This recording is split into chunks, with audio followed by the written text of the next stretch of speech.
এবছরের ঈদটা আমার একটু অন্যভাবে কেটেছে। অনেক কিছু ঝামেলার মধ্যে ছিলাম। ছেলের পা ভেঙেছে, তারপর বাসায় রং করতেছিল, আমি একটু অসুস্থ ছিলাম। সব মিলিয়ে অন্যরকম কেটেছে। সকালের জন্য আমি এখানে সেমাইটা ভেজে রান্না করব। এতে করে দুধটা নষ্ট হওয়ার সম্ভাবনা একেবারেই থাকে না। তার জন্য ভেজে নিচ্ছি। ঈদের ব্লগটা দিতে অনেকটাই দেরি হয়ে গেছে। তারপরও সবাইকে জানাই ঈদের শুভেচ্ছা। আসসালামু আলাইকুম। কেমন আছেন সবাই?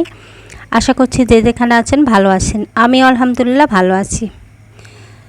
সিমাইটা ভেজে তারপর ধুয়ে দুধটা জাল করতে দিয়ে এদিকে চলে এসেছি। আর দেখতে পাচ্ছেন আমাদের রাস্তাটা কিন্তু হয়ে গেছে। এর মধ্যে অনেকগুলো ব্লগে আমি করে রেখেছি, যেহেতু আমি অসুস্থ, তারপরে বাসার কাজ চলতেছিল, আর ছেলেরও পা ভেঙে গেছে। সব মিলিয়ে অনেকগুলো ব্লগই করে রেখেছি, শেয়ার করতে পারিনি। আর আজকে ঈদের ব্লগটা আপনাদের সঙ্গে শেয়ার করতেছি। পরপর সব ব্লগগুলি আপনাদের সঙ্গে শেয়ার করব। দুধটা জাল করে নিয়েছি আর চিনিও দিয়েছিলাম। আর এখন সেমাইগুলো দিয়ে দিলাম। এই সেমাইটা আমার কাছে অনেক বেশি ভালো লাগে খেতে। যেহেতু কোনো সাপোর্ট পাই না, এই কারণে ভিডিও করারও কোনো উৎসাহ পাই না। বাড়ি থেকেও কোনো সাপোর্ট পাই না, আবার আপনাদের কাছ থেকেও কোনো সাপোর্ট পাই না। এই কারণে ভিডিও করতেও আমার একদম ভালো লাগে না এখন। আগে যেরকম সুন্দর করে ভিডিও করতে পারতাম, এখন কিন্তু কথাও বলতে সেরকম ভালো পারি না, আর ভিডিও করতে পারি না। তো যাই হোক, ছেলে তো যেতে পারবে না, তাই বাবার কাপড়গুলো বের করে নিচ্ছি।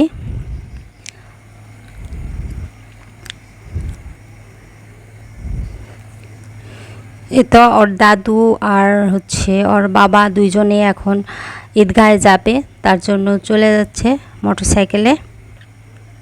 যেহেতু নতুন রাস্তার কাজ শেষ হয়েছে, এই পাশ দিয়ে না খোলার কারণে উল্টা পাশ দিয়ে যাচ্ছে।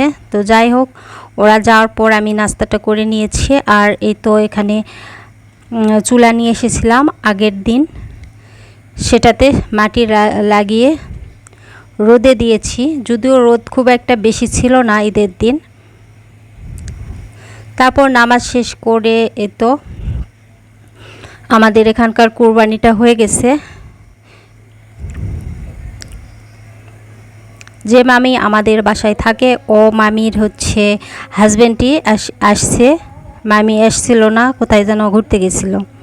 তো যাই হোক, এদিকে আমি মাংসের জন্য সব কিছু রেডি করে রেখে দিয়েছি, আর ভাতটাও উঠিয়ে দিয়েছি। রেডি করে রেখে দিলে দেখা যায় যে খুবই তাড়াতাড়ি করে নেওয়া যায়। এদিকে মামা আবার এই তো খাসির থেকে মাল খুলে ফেলেছে, এখন কেটে নিচ্ছে। আর এদিকে মাংসগুলো কাটাকাটি করতেছে আমার বর। আর আমি একটু বসেছিলাম, যেহেতু আমি একটু অসুস্থ, খুব একটা সময় ধরে বসে থাকতে পারছিলাম না, এই জন্য বেশি কাটতে পারিনি। আর এই পাশে বিড়ালটা সকাল থেকে ও আমার পিছু পিছু ঘুরতেছিল, আর এখন মাংস দেখে সে ওখানে গেছে। তারপরেই তো আমার কাটাকাটি শেষ করে আমাকে দিয়েছে যেটা খাওয়ার জন্য, ওইটা নিয়ে এসে আমি এখানে রান্না করতেছি। আর ওই পাশে আমার বর সব কিছু ভাগাভাগি করতেছে। আজকে আমার এই ভিডিওটি দেখে যদি কোনো কারণে কারো ভালো লেগে যায়, তবে প্লিজ আমার পেজটিতে একটা লাইক ফলো দিতে ভুলবেন না। আর চ্যানেলে নতুন হয়ে থাকলে চ্যানেলটি সাবস্ক্রাইব করে নেবেন। আমাদের কিন্তু কবুতরও আছে, দেখতে পাচ্ছেন অনেকগুলো কবুতর আছে, খাচ্ছিল। আর এই পাশে মাংসটা সিদ্ধ হয়ে গেছে, আমি এখন কষিয়ে নিচ্ছি। কষানোর সময় আমি ধনিয়া গুঁড়া, জিরা গুঁড়া এগুলো দিই বেশি করে, আবার নামানোর আগেও দিই। এই দুইবারই ব্যবহার করি। কুরবানির মাংস এমনিতেও তো অনেক খেতে সুন্দর হয় রান্না, যেমন করি না কেন।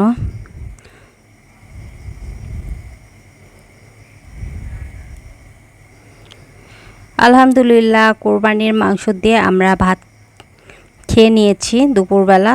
তবে আমাদের অনেক আগে শেষ হয়ে গেছে।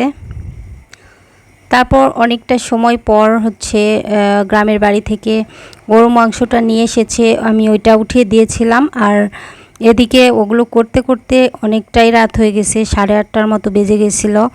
আর ভুঁড়িটা মামাই পরিষ্কার করে দিয়েছিল, আমি শুধু জাল করে নিচ্ছি। একটা ভুঁড়ি জাল করা হয়ে গেছে, আর এটা গরুর ভুঁড়ি। আর ওদিকে হচ্ছে মাংসটাও রান্না করা হয়ে গেছে, আমার নামিয়ে নিয়েছি।